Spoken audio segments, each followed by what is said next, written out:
6월 14일 아침 말씀 묵상을 시작합니다.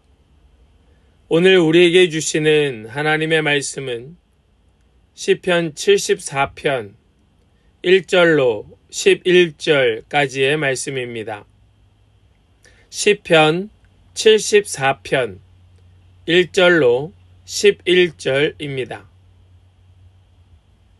하나님, 어찌하여 우리를 이렇게 오랫동안 버리십니까? 어찌하여 주님의 목장에 있는 양떼에게서 진노를 거두지 않으십니까? 먼 옛날 주님께서 친히 값주고 사신 주님의 백성을 기억해 주십시오. 주님께서 친히 속량하셔서 주님의 것으로 삼으신 이 지파를 기억해 주십시오. 주님께서 거처로 삼으신 시온산을 기억해 주십시오. 원수들이 주님의 성소를 이렇게 훼손하였으니 영원히 폐허가 된 이곳으로 주님의 발걸음을 옮겨 놓아 주십시오. 주님의 대적들이 주님의 집회 장소 한가운데로 들어와서 승전가를 부르며 승리의 표로 깃대를 세웠습니다. 그들은 나무를 도끼로 마구 찍어내는 밀림의 벌목꾼과 같았습니다. 그들은 도끼와 쇠망치로 성소의 모든 장식품들을 찍어서 산산조각을 내었습니다. 주님의 성소에 불을 질러 땅에 뒤엎고 주님의 이름을 모시는 곳을 더럽혔습니다. 그들은 씨도 남기지 말고 전부 없애버리자 하고 마음먹고 이 땅에 있는 하나님을 만나 뵙는 장소를 모두 불살라 버렸습니다. 우리에게는 어떤 징표도 더 이상 보이지 않고 예언자도 더 이상 없으므로 우리 가운데에서 아무도 이 일이 얼마나 오래 갈지를 아는 사람이 없습니다. 하나님, 우리를 모욕하는 저 대적자를 언제까지 그대로 두시렵니까? 주님의 이름을 모독하는 저 원수를 언제까지 그대로 두시렵니까? 어찌하여 주님께서 주님의 손, 곧 오른손을 거두십니까? 주님의 품에서 빼시고 그들을 멸하십시오. 아멘. 살아계신 하나님의 말씀입니다. 아멘. 할렐루야. 오늘도 우리와 함께 하시는 주님, 우리에게 말씀 주시는 주님을 찬양합니다. 오늘 주시는 말씀 붙들고 오늘도 주님과 함께 동행하는 우리 모든 성도들 다 되시기를 간절히 소망합니다. 오늘 우리가 읽은 이 74편의 전반부의 말씀은 예루살렘 성전이 무너지고 또 백성이 흩어져서 하나님께 버림받은 것 같은 깊은 절망 속에서 오직 하나님의 도우심을 구하는 간구의 시가 이 시편 74편의 말씀입니다. 깊은 절망 속에 빠진 성도는 하나님을 간절히 또 애타게 찾고 부르짖게 됩니다. 아마 우리 성도님들 중에서도 그러한 간절한 마음으로 애타게 하나님을 찾고 부르짖은 경험이 있는 분들이 많이 계실 겁니다. 오늘 말씀의 시인도 성전이 무너지고 원수들이 하나님의 이름을 모욕하는 상황에서 하나님은 왜 침묵하실까? 왜 하나님은 하나님의 백성을 버리신 것처럼 보일까 하는 탄식으로 오늘 말씀이 시작되고 있습니다. 사랑하는 성도 여러분, 우리 삶에도 이러한 깊은 절망의 순간이 있을지라도 오직 하나님만이 이 상황을 바꾸실 수 있음을 기억하며 하나님을 간절히 찾고 애타게 부르짖는 그런 복된 성도들 되시기를 간절히 축복합니다. 오늘 말씀의 시작은 어찌하여 라는 단어로 시작을 합니다. 우리 1절 말씀을 보겠습니다. 하나님, 어찌하여 우리를 이렇게 오랫동안 버리십니까? 어찌하여 주님의 목장에 있는 양떼에게서 진노를 거두지 않으십니까? 지금 이 시인은 하나님께서 자신들을 버리신 것처럼 느끼고 있는 겁니다. 어찌하여 그 진노의 연기가 마치 자신들을 완전히 삼켜버린 것 같다고 절규하고 있는 겁니다. 하나님을 믿었기에 더욱 혼란스럽습니다. 하나님께서 베푸신 과거의 은혜를 알기에 더욱 이 상황을 받아들일 수가 없는 겁니다. 하나님 침묵하시는 그 시간이 너무나도 더디가게 느껴지는 겁니다. 사랑하는 여러분, 우리도 하나님께서 침묵하시는 것 같은 경험을 합니다.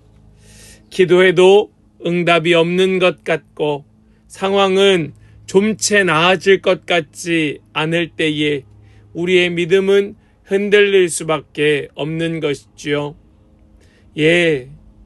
저도 이해가 되는데 우리 하나님은 어떠시겠습니까? 하나님은 더 잘 알고 계시지 않겠습니까? 중요한 것은 그 절망 속에서 우리가 붙들어야 될 분이 누구인가?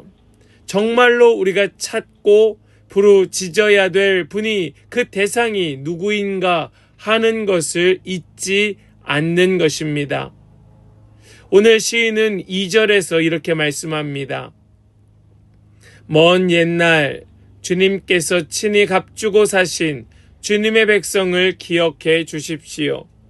주님께서 친히 속량하셔서 주님의 것으로 삼으신 이 지파를 기억해 주십시오. 주님께서 거처로 삼으신 시온산을 기억해 주십시오. 아멘.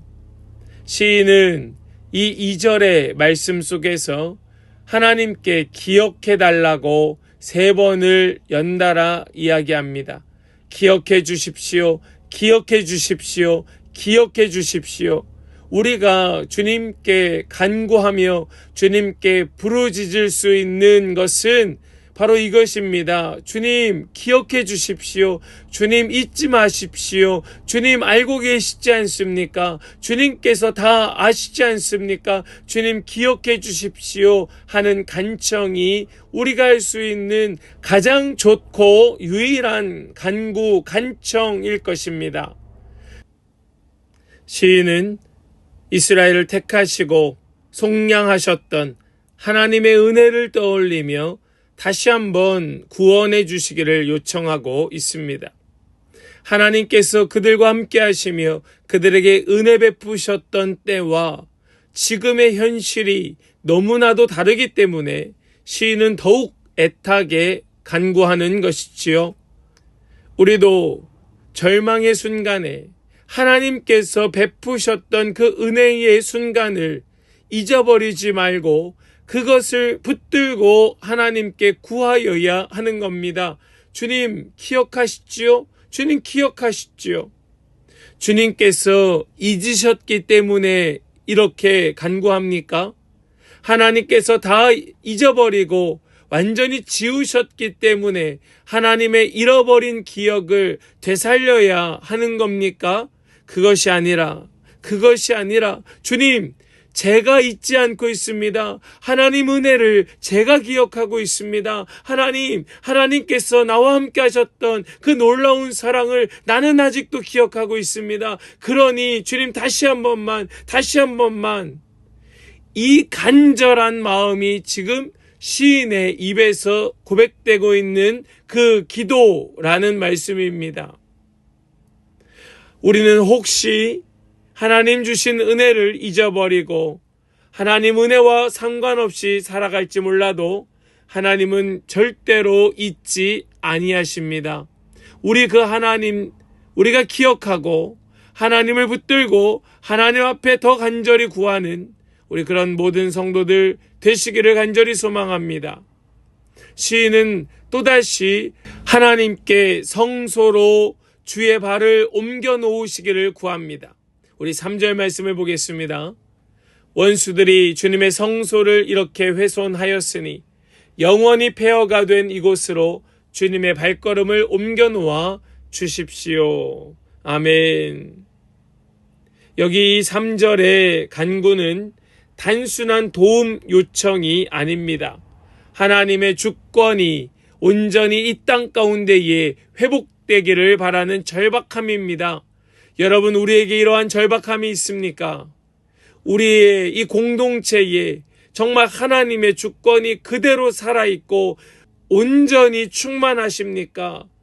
전혀 빈틈이 없습니까? 만약 그것이 보여지고 느껴진다면 우리는 그 하나님을 간절히 소망하며 부르짖고 또 부르짖어야 하는 겁니다. 주님, 회복되기를 원합니다.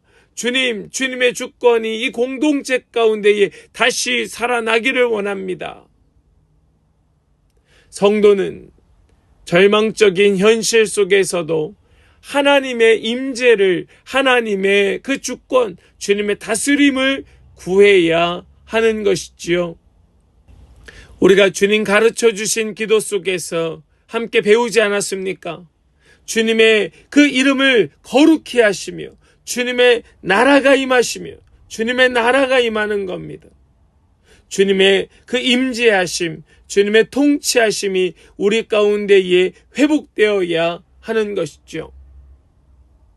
절망적인 현실 속에서도 간절히 주님의 임재를 구하며 주님의 주권이 회복되기를 바랄 때에 인생의 절망은 우리 힘으로 해결할 수 없지만은 주님의 그 임재 가운데에 우리의 모든 어두움은 사라지고 주님의 평안과 기쁨으로 충만하게 채워질 줄을 믿습니다.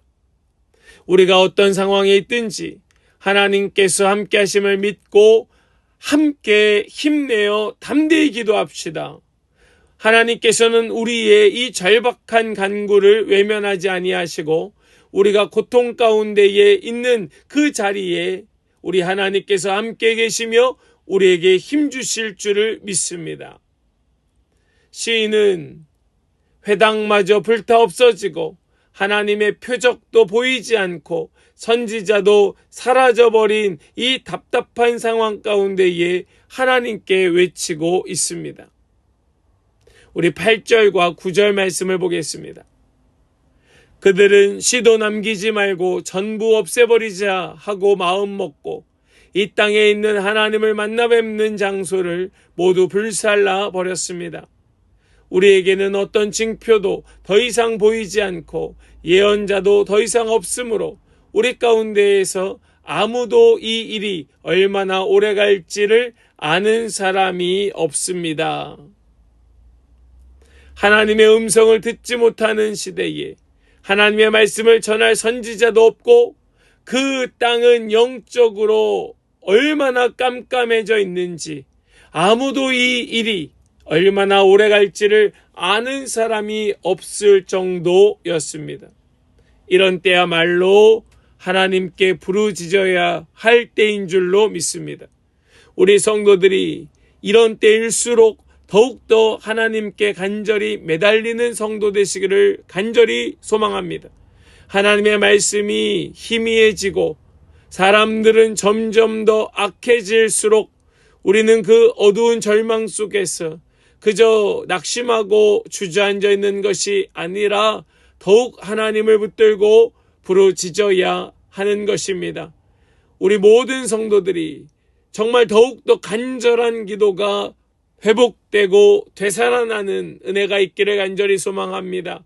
하나님의 음성이 들리지 않을 때가 오히려 믿음이 더욱 강하게 단련되는 때인 줄 믿습니다. 시인은 대적의 그 비방이 언제까지 계속될지 탄식합니다. 10절 말씀입니다. 하나님, 우리를 모욕하는 저 대적자를 언제까지 그대로 두시렵니까? 주님의 이름을 모독하는 저 원수를 언제까지 그대로 두시렵니까? 그리고 주의 오른손을 품에서 빼내어 대적을 멸해 주시기를 구합니다. 11절입니다. 어찌하여 주님께서 주님의 손 곧 오른손을 거두십니까? 주님의 품에서 빼시고 그들을 멸하십시오. 아멘. 하나님의 응답이 더디게 느껴지고 하나님의 침묵이 오래되는 것 같은 그때에 시인은 하나님 서둘러 주십시오. 주님 멈추지 마십시오 하며 기도합니다. 하나님의 침묵이 마치 그에게는 하나님의 부재처럼 느껴진 것은 아닐까 생각할 수 있겠지만 사실은 무엇입니까? 하나님 안 계신 겁니까? 하나님 침묵하시면 하나님 없는 겁니까? 그렇지 않습니다. 하나님의 침묵이 하나님의 부재를 의미하지는 않지만은 그럼에도 우리는 하나님께 아뢰고 또 아뢰고 부르짖고 또 부르짖고 외치고 또 외치는 겁니다. 하나님 기억해 주십시오. 하나님 기억해 주십시오. 진정한 믿음은 하나님의 때를 기다리며 끝까지 기도하는 것이기 때문에 그렇습니다. 진정한 믿음은 우리가 끝까지 주님의 은혜를 기억하고 잊지 않는 것이기 때문에 그러합니다. 하나님의 침묵 속에서도 하나님은 우리와 함께 계시고 우리를 붙들고 더욱 단단하게 하여 주시는 줄을 믿습니다. 사랑하는 성도 여러분, 절망의 순간에도 하나님은 결코 우리를 잊지 아니하십니다. 오늘 시인은 깊은 절망과 탄식 속에서도 하나님께 부르짖으며 응답이 없을지라도 끝까지 주님을 찾고 또 찾는 그런 믿음을 우리에게 보여주었습니다. 우리는 이러한 믿음을 본받기를 소망합니다. 저와 여러분들 모두가 이러한 믿음의 소유자가 되시기를 축복합니다. 우리의 삶이 어두운 터널을 지나고 깊은 절망 속에 낙심된다 할지라도 하나님의 때를 신뢰하면서 우리 주님께 더 간절히 부르짖는 그런 귀하고 복된 성도들이 다 되시기를 주님의 이름으로 간절히 축복합니다. 아멘. 기도합니다. 하나님 감사합니다. 오늘도 우리에게 말씀 주시며 우리에게 깊은 은혜와 큰 깨달음을 주시니 감사합니다. 오늘 주신 말씀 우리가 꼭 기억하면서 주님께 부르짖고 또 부르짖고 찾고 또 찾는 그런 믿음의 소유자가 되게 하여 주시고 때로 절망 속에 어두운 터널을 지난다 할지라도 주님의 때를 신뢰하며 더욱더 주님을 간절히 찾는 더 주님께 매달리는 우리 모든 성도들이 되게 하여 주시옵소서. 주님, 오늘 이 하루가 그 주님과 함께 동행하며 주님의 임재를 경험하는 놀라운 축복의 날이 되게 하여 주실 것을 믿고 감사드리며 우리 주 예수 그리스도의 거룩하신 이름으로 기도하옵나이다. 아멘.